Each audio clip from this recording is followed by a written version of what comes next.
This week on From the Pages of WWF Magazine, we take a look at the August-September 1986 issue.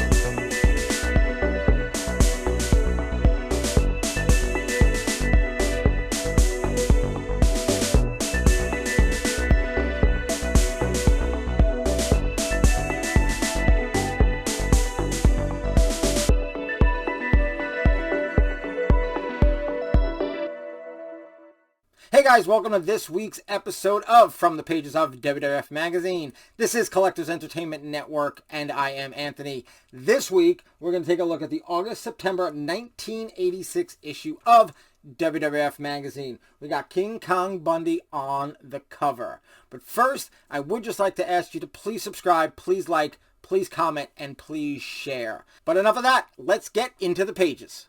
Okay guys, August-September 1986, we've got King Kong Bundy on the cover.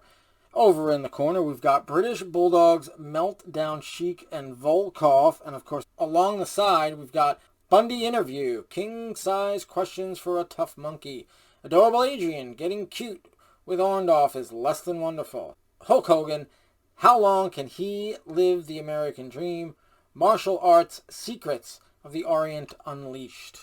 Okay, here we go. WWF mailbag right there. And, of course, the WrestleMania 2 Coliseum video ad. We just had the results of WrestleMania 2 in the last issue, and here they are promoting this. I remember renting this. This was really the first time I had seen WrestleMania 2. Like I said in the previous issue, I had watched a lot of the scrambled version, or listened to it, really. You could hear it, but the TV was all scrambled. But it wasn't until I could rent this video at the local video store that I really got to see WrestleMania 2. Alright, and here we are. Hotline. It's actually changed. It was Captain Lou, and now it is the Macho Man. I'm not sure if Captain Lou, was he gone already? August, September 86. So it probably came out in July. Did he leave sometime in 85? Thought he was around a little bit longer, but he might have been, so they moved him out. Or they just changed it because they wanted to go with Macho Man. I'm not sure. Here's your table of contents. Looks like Paul Roma, Hulk Hogan, King Kong Bundy, and that guy who interviews people. I don't even remember his name.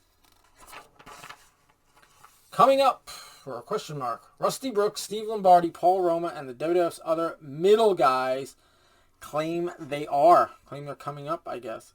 Basically, jobbers. I mean, Paul Roma goes on to have a little bit of a career. Obviously, they go in the Young Stallions, and then he's part of Power and Glory. And then he goes to, of course, the WCW and has a run there. Steve Lombardi, of course, becomes a Brooklyn Brawler, which is basically just a jobber plus. And Rusty Brooks, I'm not sure who that is. Here's some other guys. I mean, Tony Gurria. Yeah, he was a mid-carder, I guess. Iron Mike Sharp was... I mean, those were sort of your glorified jobbers. Like him, like SD Jones, that kind of thing. Jim Powers, there you go. You've got Jim Powers and you've got Paul Roma, and they obviously become the Young Stallions. And, let's see, this is 86. When did the Young Stallions start? Maybe 87? Maybe sometime in 87? Oh, well, here you go. Here's Captain Lou. So maybe he wasn't quite out yet. They were advertising his book. So he must have still been around. And before, did I say 85? He obviously was there till after 86 when the Bulldogs won the belts. I'm not sure how much longer he was there. A look at how some athletes measure up. How big is big? And, of course, here is your Keep Me Posted WWF Magazine subscription card you could send away. There's William Perry, the refrigerator, who was prominent in the WrestleMania 2 Battle Royal. King Kong Bundy, Big John Studd. This is about the big guys in the WWF. You've got Dallas Cowboys, Harvey Martin, and Too Tall Jones. And there, of course, is Ted Arcidi. He's getting the push. He even got a figure. But he just never made any real waves. Martial arts. Do they have a place in pro wrestling? I don't know. Do they? Tiger Chung Lee. I think that's Sifiafi or Sifaafi, something like that. Ricky the Dragon Steamboat, of course.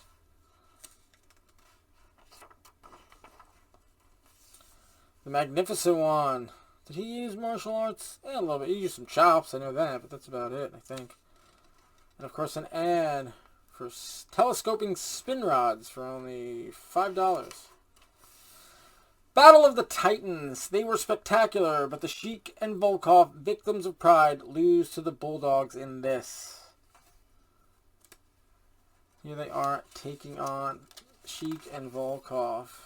Bulldogs, the new champs at this time, after having beat the Dream Team of Valentine and Beefcake at WrestleMania 2. Staying Fit. Oh, it's not featuring Greg Valentine. It's featuring Nikolai Volkov this month. And let's keep on going. How long will he stay on top? Will brutal competition wear him down? WWF Kingpin Hulk Hogan. Well, he'll stay on top till about February of 1988. But let's be honest, he stays on top even if he's not the champ. Oh, the infamous night on Saturday night's main event when Morocco and Bundy cracked Hogan's ribs. And then the ensuing WrestleMania 2 battle with King Kong Bundy. And there is some more. That is not WrestleMania 2, but it must have been the build-up to it because he's got the tape. You gotta sell that in all your events leading up to it. There is Morocco. I wonder if that's from the from the Saturday night's main event. Let me see. He's got white knee pads, and I'm not sure what he's wearing in that one. So I don't know if that's from the Saturday night's main event or not. Stars of the Stars, an astrological view of WWF athletes. There we go. We got Jim Neidhart, Macho Man, Elizabeth, Jimmy Hart, Hulk Hogan, Tito Santana, Adrian Adonis, Bobby the Brain Heenan. I wonder if their signs are a shoot or a kayfabe. Do they actually give you their real signs? Around the Ring. Looks like Jake the Snake's a victim with his Python Damien on it. WWF interview, a talk with King Kong Bundy.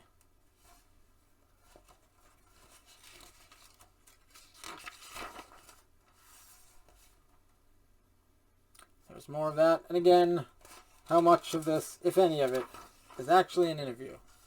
Even if it was, you know they're obviously kayfabe in it, so they're saying things. It's not a true interview.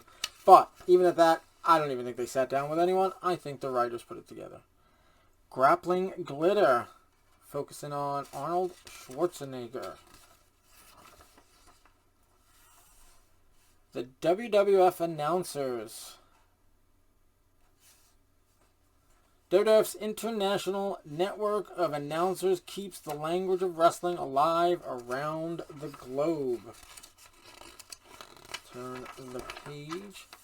Here's some more of their announcers. Looks like some are international. And of course you still have Jesse and Gorilla and Bruno and Vince down there. And here's Foreign Affairs. S.D. Jones and Paul Roma. Steve Lombardi. And who's that? Rene Goulet. Looks like. And an LJN ad. Gotta love LJN stuff from the 80s. And if you guys haven't checked out, I have episodes of That Figures on the channel, which I go over my LJN collection. Check that out. Adorable Adrian gets a dressing down. And of course they highlight the word dress. Adonis is defrocked by Orndorff, but wins by a disqualification.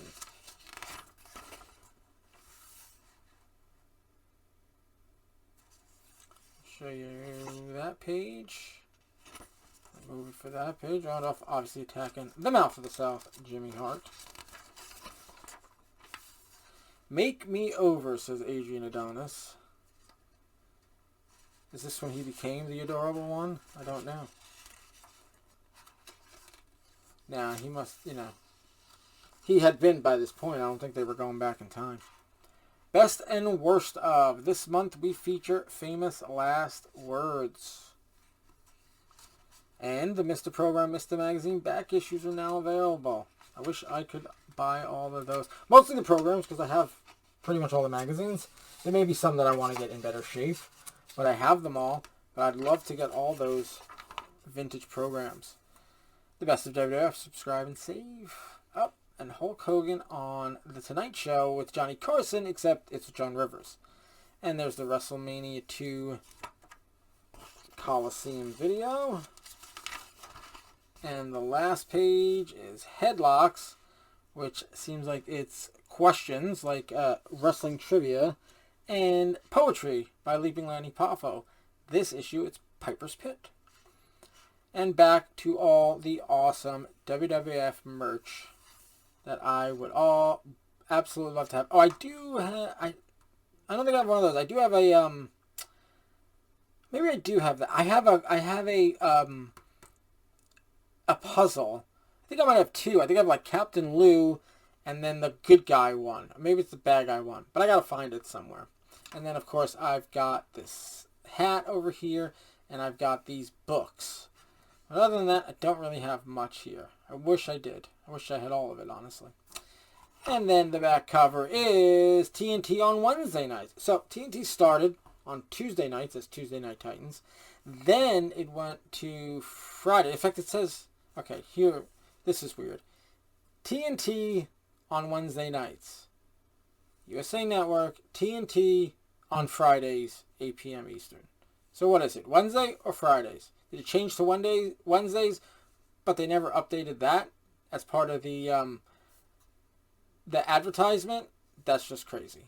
All right, so that is the August-September 1986 issue right there. Okay, guys, that was the August-September 1986 issue.